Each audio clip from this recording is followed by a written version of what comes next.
Баршаңызға қайырлы күн көрермен. Бүгін сіздермен осындай хрустящий әп-әдемі болып шығатын жареный пельмешкидің құпия рецептімен бөліскелі отырмын. Егер сіз бұл рецепті біліп алсаңыз, басқа рецептерді ұмытатыныңызға 100% гарантия беремін. Ең алдымен ішіне салатын салмамызды дайындап алайық. Ол үшін картошкамызды жақсылап ашып, турап, қайнатып пюре жасап аламыз. Содан кейін ішіне қосатын тоң майымызды ертіп аламыз. Тоң май мен тұшыға майды шатастырып алмаңыздар. Дәл осы рецепт үшін бізге тоң май қажет болады. Егер тоң майдың не екенін білмесеңіздер, астында комментарий бөлімінде сұрасаңыздар болады. Сол жақта толық түсіндіріп беремін. Майымызды ертіп алғаннан кейін осындай арнайы ыдысымызға бір қасық тұзымызды, қайнап тұрған бір пиала ыстық суымызды қосамыз. Және де қанша су қоссақ, тура сонша мөлшерде ерітілген тоң майымызды қосатын боламыз. Екеуінің соотношениесі бірде бір болу керек. Қанша мөлшерде су құйсаңыз, сонша мөлшерде май құю керек. Содан кейін екеуін жақсылап араластырып аламыз да үстіне ұн салып, жұмсақ қамыр илейтін боламыз. Бұл қамыр қолға жабыспайтын қамыр, жұмсақ болып шығады. Ең алдымен басында осылай қасықпен айналдырғандарыңыз дұрыс. Себебі суымызда ыстық, майымызда ыстық, қолдарыңызды күйдіріп алуларыңыз мүмкін.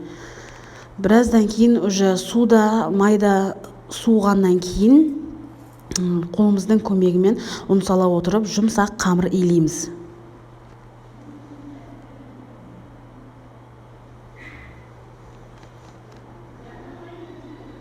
Қамырды тез илемесеңіз, жаңағы тоң майымыз тоңып қалып, қамырыңыз қатып қалуы мүмкін. Сондықтан да тез илеу керек. Осылай жұмсақ болып шығады. Содан кейін сразу жаюға кірісеміз. Бұны қойып қоюға 5 минут қойып қоюға болмайды. Уже мына жерде көрсеңіз қата бастаған. Сондықтан да тез зуалап, тез жаю керек. Осылай жаңағы дайын болған қамырымызды екі бөлікке бөліп аламыз. Бірінші бөлігін қазір жаятын боламыз.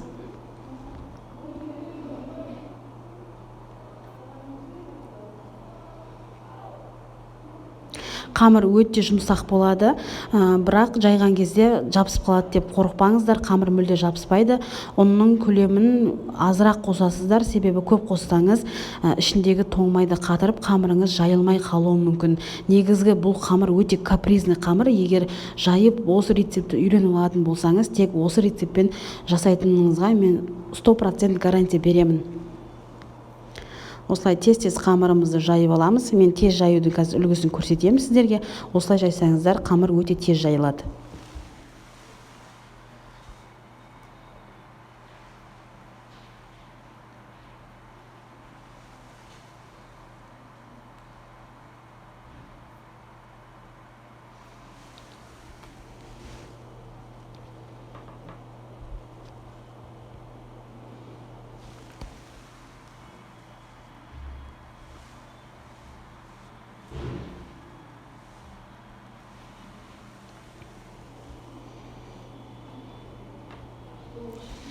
Және де қамырымызды өте жұқа, кәдімгі парақтан да жұқа қылып жаятын болсаңыз, жаңағы піскен жареный пельмешкиіңіз өте күшті, хрустящий, үгітілмелі, әп-әдемі болып шығады. Сондықтан да қамырды барынша жұқа жаюға тырысыңыз.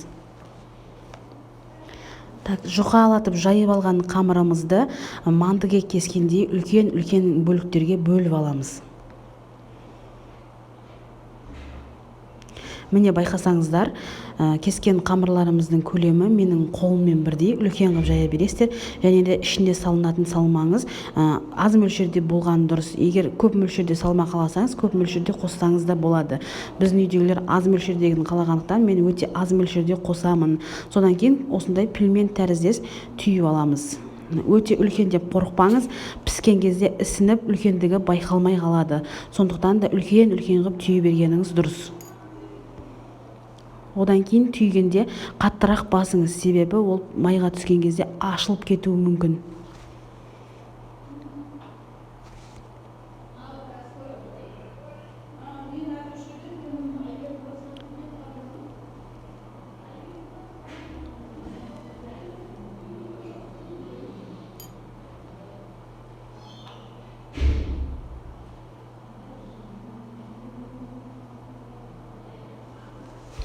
Содан кейін барлық пельмешкелерімізді түйіп болғаннан кейін отымызды майға қойып қатты қыздырып аламыз. Бұл пельмешкелер өте тез піседі, сондықтан да қарап тұрыңыз жанында тұрып. Піспей қалады деп қорықпаңыз, піседі. Бар жоғы 1 минуттың ішінде ол пісіп шығады. Асты қызарғаннан кейін астын үстіне қарай аударамыз.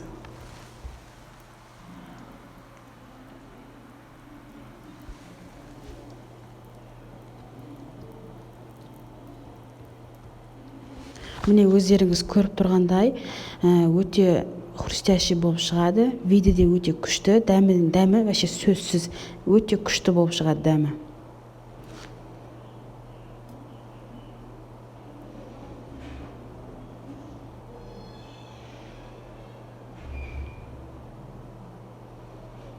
Міне біздің жареный пельмешкеміз дайын. Сіздер де жасап көріңіздер. Тоң май мен тұшыған майды шатастырып алмаңыздар, самый главный. Бұл рецепт үшін тоң май қажет болады. Ас болсын.